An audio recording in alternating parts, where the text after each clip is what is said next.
maybe we should start in the early 1950s. 1950 was an interesting year. In the morning, I was I was in school, and we were playing on what we call the stage, where the band always practiced. But the band director had left his podium up, and the podium was about 4 inches high. And we were playing in our stocking feet, and I slipped and I hit the back of my neck on the podium. And at the time, I didn't know it, but I had broken 3 vertebrae in my neck. And later in the day, I got in a fight with another person, and he hit me, and I went out cold, and they couldn't understand why somebody so young would be knocked out so quickly. And then I couldn't move my head at all, so they called my mother, and she come in and got me. Took me to the hospital, which was 5 miles away. The doctor looked at me and took x-rays, and he says he broke his neck. He says, you're gonna have to take him to somebody in Bay City, Michigan, which was 50 miles away. So my mother drove me to the neck doctor there. He was a specialist, a spine doctor. And it was interesting, back in those days, they didn't have all the things that we have today. So they looked at the x-rays and they said, well, his neck is out of place. Some of the vertebrae got to be put back into place. So one person grabbed my feet, and the other person grabbed me around the head up by my neck area. And they looked at the x-ray and they started putting my neck back in alignment. Today they would never do that, because one little slip and I'd be dead. But then they wanted to put a body cast on me, and the body cast would have went from my waist all the way to the top of my head. So I would have been immobilized walking around. I said, no, I won't do it, I won't do it. So they said, well, there's another way. What we can do is when you go home, 5 times a day, you're gonna have to put weights on your neck, and you're gonna have to lay on a table with the weights hanging over to stretch your neck, and you'll have to lay like that for 45 minutes. So I said, okay, I'll do that instead. So we did that, and they told me that I would never ever play any sports again. It would be too dangerous to play sports or to do anything real active. That's not going to sit too well with me either, as I like my athletics. Some of the good times, though, during the 50s is during the summer. My brother and I, my brother was 4 years older than me, and we had 2 cousins. One cousin was 1 year older than me, and the other cousin was 3 years older than me. So the 4 of us were really quite a group, and we'd play basketball against each other. And my cousin Lloyd and I were on one team. He was 3 years older than me, and on the other team would be my cousin Marvin and my brother Ronnie. And we would do all sorts of games. We'd play against each other, but we'd go visit them in Saginaw, Michigan, which is a big city in Michigan. At that time, it was a pretty good city that you could walk around. Today, you couldn't do that. It's a very tough city. But we would walk about 12 blocks to 20 blocks to the pool each day so we could go swimming. And that was big stuff for us to be able to go to a swimming pool, because I'd never been in a swimming pool before. But we just had a good time. We'd stay there usually 2 weeks. We'd play Monopoly. We'd play all sorts of games. And through the years, my cousins and I, Lloyd and Marvin and Ronnie and I, would become very, very close. And we still are. In fact, Marvin was the best man at my first wedding. He was that close to me. So those were some of the good times that we spent. During the time in the 50s, 50 to 55, probably in that time, we'd do a lot of things during the summer that I really enjoyed. I can remember that playing baseball or softball with my friends. We would go every day, we'd go down to the ballpark and we'd play softball, maybe for 2-3 hours, or we'd go to the river and we'd go swimming. We just had a great time. It was a really good time in the United States at that time, because it was just a time of peace. You didn't have to worry about what was going on. There wasn't big decisions being made. The country was still patriotic from World War II. On Memorial Day, the band still marched, and the veterans would walk along in the parade, and it was a happy time. It was just the best of times. We would go to Tiger baseball games, drive 120 miles to Detroit. The interesting thing about driving 120 miles to Detroit was my father was a little bit prejudiced against blacks, and we'd be driving along the road in Detroit, and he'd look over and you'd see a black person walking, you say, look, there's a chocolate drop, there's this or that. And we didn't have any black people in our lives. There was nobody that lived in our little town or any towns around us. And even in our sports leagues, there were 8 different little villages that were in a sport league, there were no blacks in any of those. So I really didn't meet my first black person until I got to college later on. So it kind of put me in a good position. I wasn't prejudiced in any way. Even the rest of my family were, which was kind of sad. But they were good times. We just enjoyed them. We played cards as a family. Even at the age of 6 and 7, we'd play for money, and I'd have to play for money. And I learned that I was a pretty good card player right from the beginning because I started so young. And if other families or my cousins would come over or my aunts and uncles, we always would end up in a card game. And it just was something that we did. My parents were German and French, but my father was very German, and all my uncles and aunts were on his side, of course, were German. They loved their beer. And I can remember my aunts and uncles coming to stay with us for the weekend, and usually on Sunday when they were ready to go home back to Saginaw, which is 100 and some miles away, the aunt would back up the station wagon, and we'd walk one of our uncles out to the back of the station wagon and load him in because he was too drunk to drive home.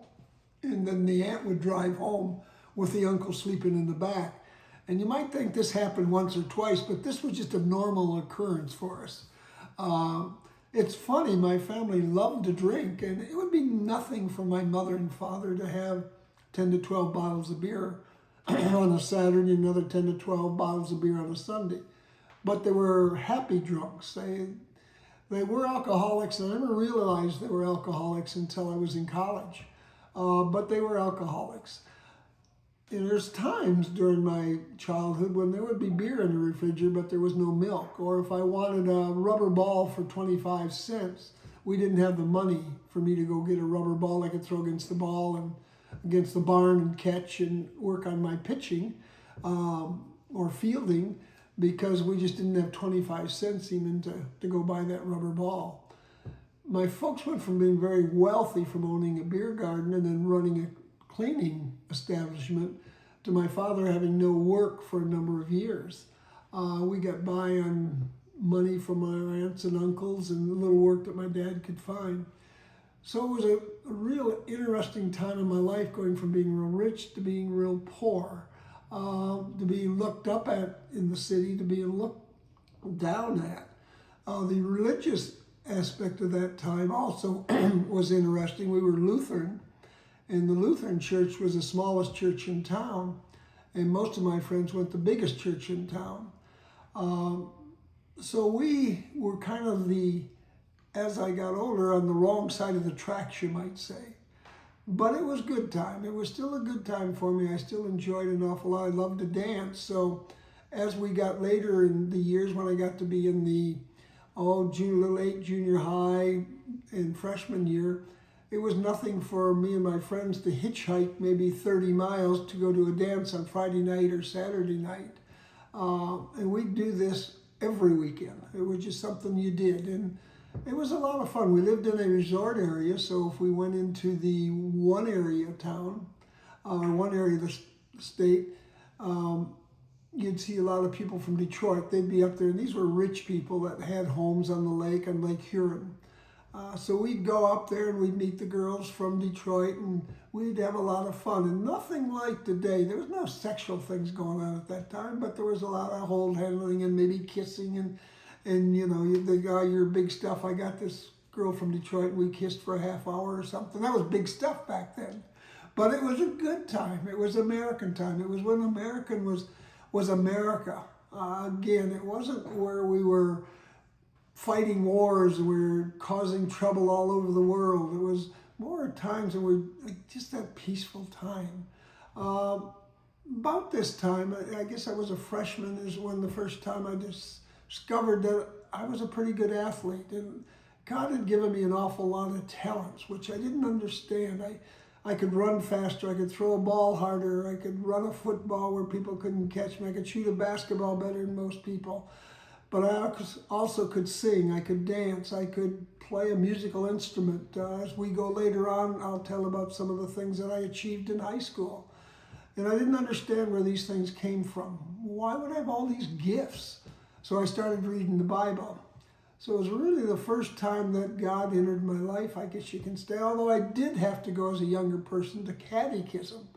Now, catechism in the Lutheran religion, which was the old Wisconsin Synod, meant that I had to go for 2 years every Saturday morning from 9 o'clock in the morning till 12 o'clock year-round for religious studies. And then you had to pass a test in front of everybody in the church. And if you didn't pass that test, that was pretty bad. You were really an outcast and everybody looked down on you. Thank goodness I passed the test, even though I slept through most of my lessons. But I become closer to God and started my life doing things for Him, doing things for other people. I think it was a start for me. One of the beautiful stories I tell is my father quit going to church. My mother and father quit going to church. And they did this because they felt they didn't have the right clothes to wear to church.